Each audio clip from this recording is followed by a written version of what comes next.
So, for our second and final day of coverage of Churchill's Top Girls, I typically like to look at a few excerpts from this article. It's kind of a long article, but I like to look at a few excerpts from it because it gives very detailed treatment of, that the fact that Churchill considers herself a socialist feminist. This is a combined thing, so it's a particular type of perspective that includes both socialism and feminism. So both gender issues and class issues. And I mean, if you think about what the play is treating, I think you can see it pretty clearly. But this author, Gina Yee, sets up her treatment of the play by showing us how Churchill is both of these things at the same time. There is a quote, I don't have a slide of this, but there's a couple pages into the article.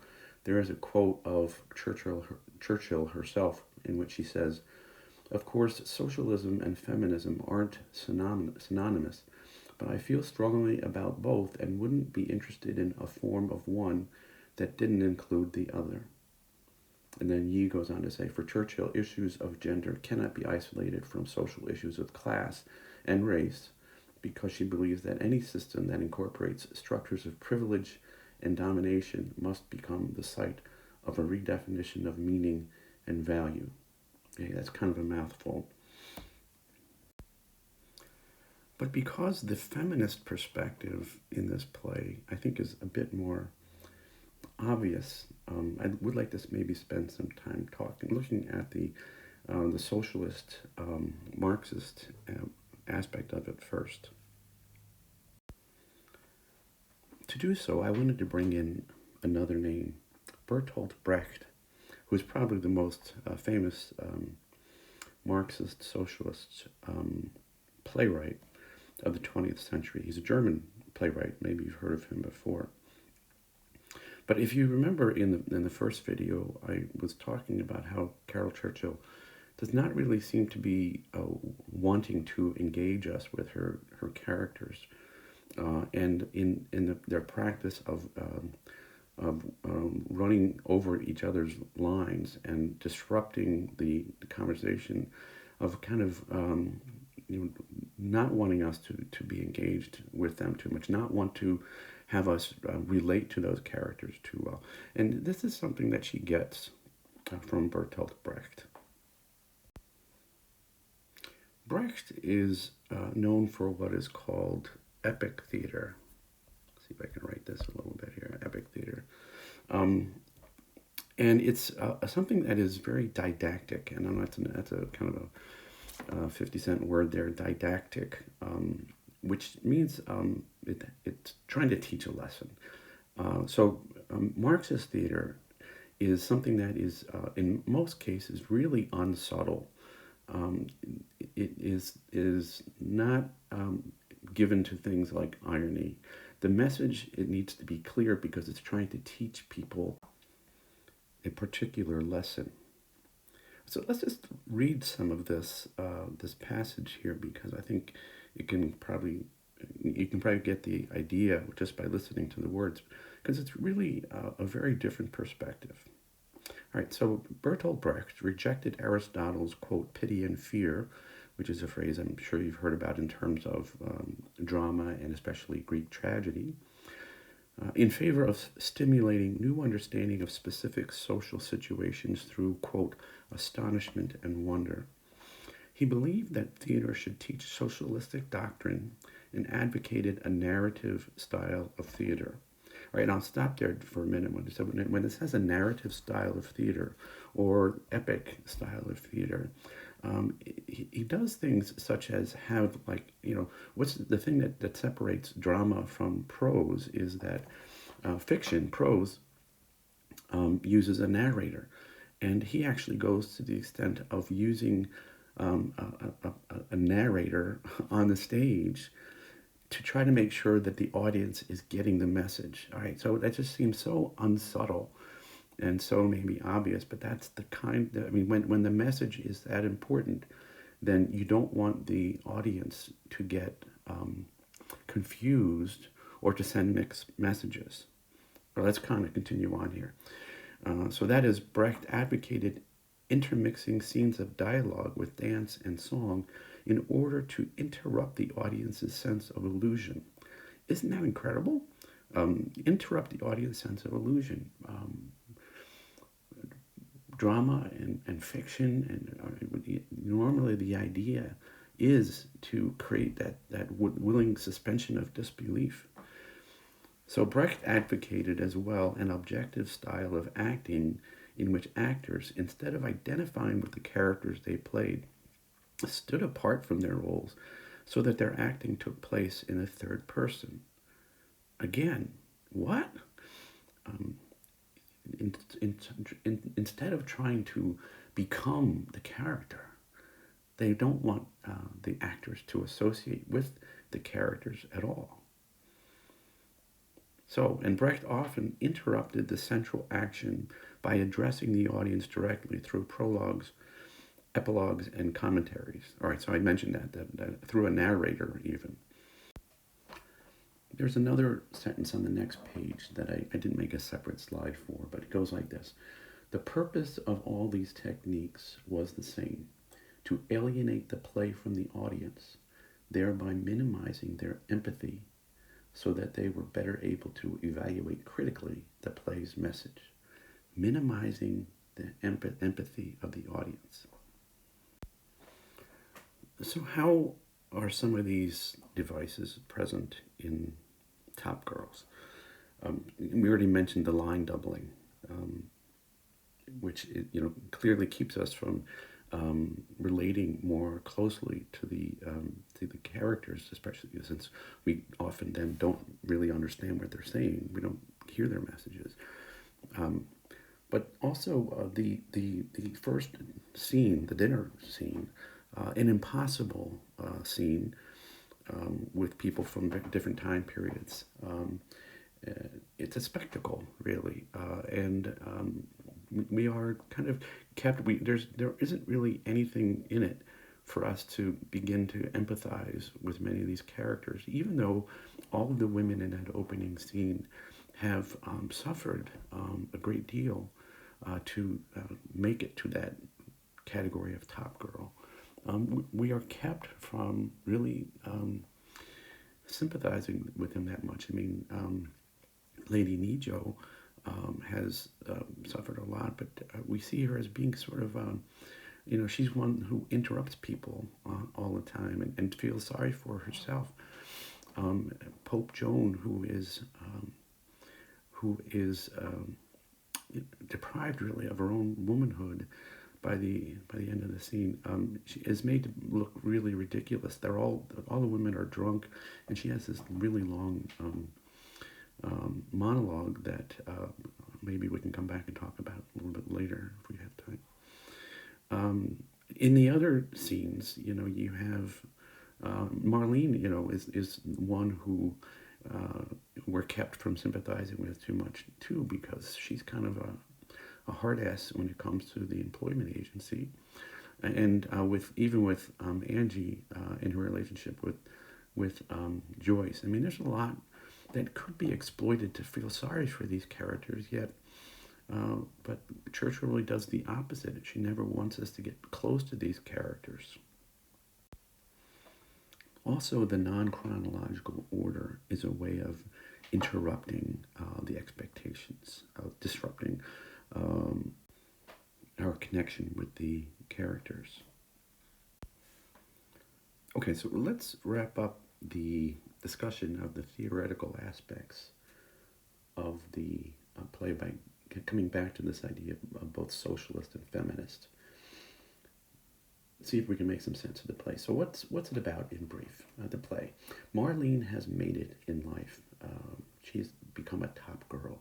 She's the managing director of an employment agency, which is, not such a big deal, but it is for her. It's a career move up in the right direction. Okay, so what can we see of the possible, from a socialist perspective, what can we see of possible social political intentions by Churchill. Marlene's bourgeois success is the result of exploitation and oppression of the working class. Now, what do we mean by that? If we look at the women who are interviewed at the employment agency, they are people who are their labor is exploited, and their lives are kind of totally given up to work for the success of their bosses, of their businesses. We can also see that she takes advantage of Joyce, lower class or working class person, in letting her take Angie off her hands. So she's able to get her success by exploiting or oppressing other people. From a feminist point of view, what can we see of possible gender-related intentions? Well, in that case, the Marlene's bourgeois success is a result of repression and denying of womanhood, and that has to do with her giving up her daughter, giving up her ability to have relationships in a normal way. Another angle, if we look at the other top girls, all of them get what they have achieved without questioning the patriarchal order. And also with the socialist aspect, they've often also done this without questioning the capitalist order. Even though in both of these ways, all of them suffer under it. Most of them, all but Isabella Bird, have lost children. If we return to the first scene, the restaurant scene, we can find some rather extreme cases of what these women have suffered under patriarchy. I mean, we mentioned Lady Nijo already, and she and patient Griselda have had their children taken away from them. And the other characters are really incredulous when patient Griselda is telling her story, because she's so given in to her husband and all that the cruelty that she's subjected to, and thinking that the story ended well because her children were returned to her. And dull Gret, in very gory detail, in her very long monologue, talked about her children being taken away and slaughtered by Spanish soldiers. I already mentioned Pope Joan a little bit earlier, and I found there's a passage from this article that I was using by Yi, and there's a good passage in there about Pope Joan. She writes, while Pope Joan rose to the top of religious hierarchy, she assumed the position at great cost. Completely alienated from her female body, when she became pregnant, she didn't know what was happening, and, ironically, needed her male lover to explain the situation. In order to succeed in a man's world, Joan, who, quote, didn't live a woman's life, was forced to become an honorary man to emulate the oppressors who associate women with children and lunatics in order to prevent them from gaining equality, end quote. And Marlene, like these others, has pursued her goal, even though she has sacrificed a lot, but without ever questioning the patriarchal order. Before leaving this slide, I wanted to comment a little bit on the role doubling that goes on in this play. And I was reading in the commentary section of the text that the PDF that I'm using for these slides. And early on in the book, there's a commentary section in which it has Churchill talking about how she did not originally intend on doubling any of the roles, in one case tripling. That she wanted to have roles for all, I think, 16 different characters. But it was persuaded by a director to kind of be efficient by combining. But And it's not. I've seen that this is not the way that they're always doubled up. But look at how there are interesting connections, interesting parallels with some of the characters that really kind of make it more interesting. For example, with Pope Joan and Louise, we've already talked about Pope Joan becoming an honorary man. Louise is one of the interviewees at the employment agency, and she comes across as being rather masculine. And she says at one point, and this is a quote, "I think I pass as a man at work." And then in the case of Lady Nijo and Win, both of these women dwell on satisfying men. Win is the woman, the top girl in the agency, and she talks a number of times about the married man that she just spent the weekend with. It's not necessarily the same as being a courtesan like Lady Nijo, but both women um, are identified really by their sexuality. And the combining of Dulgret and Angie I find particularly interesting. Both of these women, or Angie's really still a girl, are a bit off. They don't speak well. They don't. Dulgret speaks in really short phrases for the most part, except for her long monologue. And both are identified by what Gina Yee in her article calls inarticulate anger. I think that phrase really captures what both of those characters are about.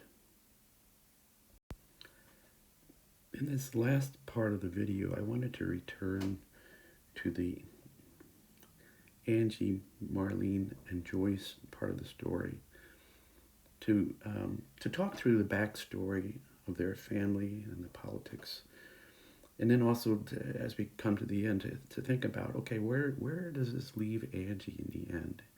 What are her prospects? Now, so Joyce and Marlene are sisters, and their parents come from a working class background in northern England. The father was apparently an alcoholic, and he also physically abused their mother. And so, and Marlene and Joyce seem to take sides differently.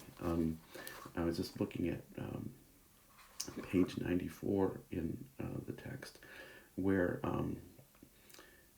they're having an argument, and Joyce says, "You say mother had a wasted life," and Marlene says, "Yes, I do, married to that bastard."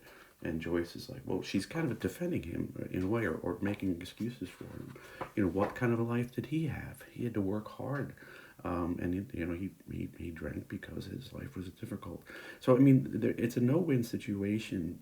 But that leaves both Joyce and Marlene in a very difficult situation, having to deal with that abusive relationship. And Marlene was determined to get out, and she did. She succeeded, but at the expense of leaving her daughter with Joyce, who chose to stay. I don't know how many of you even know who Margaret Thatcher was, but I'm sure that you would remember Ronald Reagan's name. And so Margaret Thatcher was prime minister at the time when Reagan was president, and the two were very similar in terms of their promotion of capitalism. And England at this time was very polarized under Thatcher. So Joyce and Marlene really kind of represent that polarization of the time. Marlene's attempt to get out and make something of herself is the British version of the American dream, where you believe that anyone can do anything if they've got what it takes. That sounds like a very similar thing to the way that the American dream is characterized here. Because she has stayed and endured the parental situation, has endured the visiting of the mother in a nursing home all these years, while Marlene not only pursued her career but traveled to America, Joyce is just totally filled with resentment, and she doesn't really see any hope for Angie. That's what I want to end on, is to talk about Angie's character now, because we're not given any hard and fast answers about her.